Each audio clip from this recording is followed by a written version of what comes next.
চরিত্রটা রবীন্দ্রনাথের ছোট গল্পের মতো, শেষ হয়েও যার হয় না শেষ, তবুও যার রেশ রয়ে যায়। ভদ্রলোকের নাম Cristiano Ronaldo dos Santos Aveiro. শুরুটা হয়েছিল মাদেরার ছোট্ট শহরে, আর শেষ ওই যে বললাম যা রেশ রয়ে গিয়েছে এখনো। অ্যাকচুয়ালি সে পা দেওয়া এক মানুষের কাছে ভক্তদের আবদারটা ঠিক তাই আগের মতোই রয়ে গিয়েছে, যা ফুরবে হয়তো যেদিন তিনি বুর্জোরাই খুলে ফেলবেন। তবু হয়তো রেশ রয়েই যাবে মানুষটা ক্রিস্টিয়ানো রোনালদো বলেই হয়তো।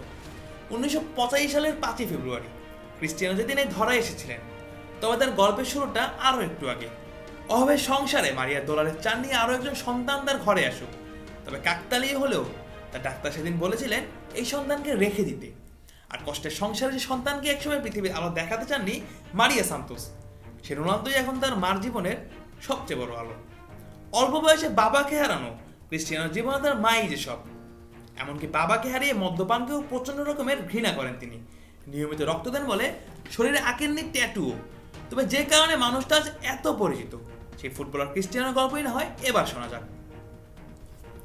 একসময় যে রোজ রাস্তায় ঝাড়ু দিতেন, সেই ক্রিস্টিয়ানো জানেন না তার ব্যাংক ব্যালেন্স কতটা ভারী। স্পোর্টিং সিপি হয়ে ইংল্যান্ডের ম্যানচেস্টার ইউনাইটেড, তরুণ বয়সেই ওল্ড ট্রাফোর্ডের প্রিন্স বনে যাওয়া, পৃথিবীর শ্রেষ্ঠ লিগ খ্যাত ইংলিশ প্রিমিয়ার লিগের হ্যাট্রিক চ্যাম্পিয়নশিপ জয়, একগাদা ঘরোয়া শিরোপা থেকে উইফা চ্যাম্পিয়ন্স লিগের মুকুট, তরুণ বয়সী রেড ডেভিলদের হয়ে খেলতে নেমে ব্যালন ডি'র থেকে জিতেছিলেন সবকিছুই। তবে রাজকুমার থেকে রোনাল্ডোর সামনে যখন সুযোগ ছিল ম্যানচেস্টার ইউনাইটেডের রাজা বনে যাওয়ার, ঠিক তখনই নিলেন জীবনের সবচেয়ে বড় চ্যালেঞ্জ। পাড়ি জমালেন সুদূর স্পেনে, আসলেন ইতিহাসের সেরা ক্লাব রিয়াল মাদ্রিদে। যদিও তখন সময়টা ভালো যাচ্ছিল না গ্যালাক্টিকোদের, চির প্রতিদ্বন্দ্বী বার্সেলোনার কাছে তখন নিয়মিতই গোল বন্যায় ভেসে যেত রিয়াল মাদ্রিদ। ইউরোপে তারা ঢুকছিল, এ যেন মুকুটহীন এক রাজার গল্প। আর সেই চ্যালেঞ্জটাই নিলেন ক্রিস্টিয়ানো। ফাইনালে কাতালানদের বিপক্ষে গোল করে রিয়ালকে ফেরালেন শিরোপার উৎসবে। আর কোপা দেল রে জিতে যা শুরু, তার শেষটা টানলেন হ্যাট্রিক ইউসিও জিতে।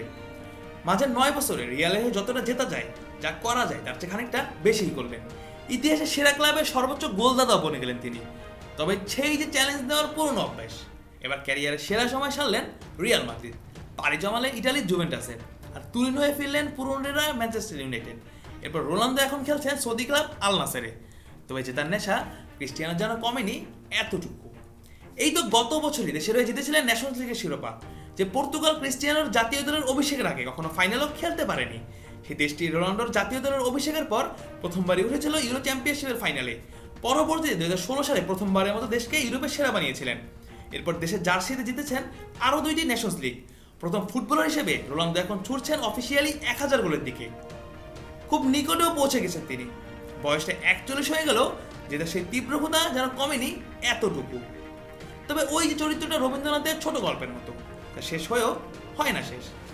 চির প্রতিদ্বন্দ্বী লিওনেল মেসি যখন দেশের হয়ে আরাধ্যের বিশ্বকাপ জিতে গিয়েছেন, ক্রিস্টিয়ানো তখন বুড়ো বয়সেও আরও একবার মাঠে নামবেন এই স্বপ্ন ছুতে। আর রোনালদো পারবে কিনা সেটার উত্তর জানা যাবে মাসখানেক পরেই।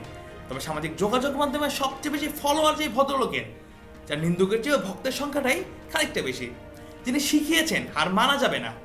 ট্যালেন্ট থাকলেও কঠোর পরিশ্রম না করলে তার কোনো মূল্য নেই। সে রোনালদোর জীবনে কি আর কোনো আক্ষেপ থাকতে পারে? শ্যাম্পুর ট্রল থেকে অবিশ্বাস্যভাবে ব্যালন ডি'র কামব্যাক, কিংবা ইউরোপিয়ান ক্লাসিক নাইটগুলোতে মহারাজার বেশি আবির্ভাব। আপনি তাই প্রশ্ন করতেই পারেন, ক্রিস্টিয়ানো রোনালদো আসলে কি? নিতান্তই কি একজন ফুটবলার, নাকি আরও বেশি কিছু? একটা মিথ, একটা জেনারেশনের ভালোবাসা, নাকি সর্বকালের সেরা ফুটবলার? তবে সব প্রশ্নের উত্তর হয়তো জানা যায় না। জন্মদিনের শুভেচ্ছা Cristiano Ronaldo dos Santos Aveiro. Mujahidul Islam Zahid, on field.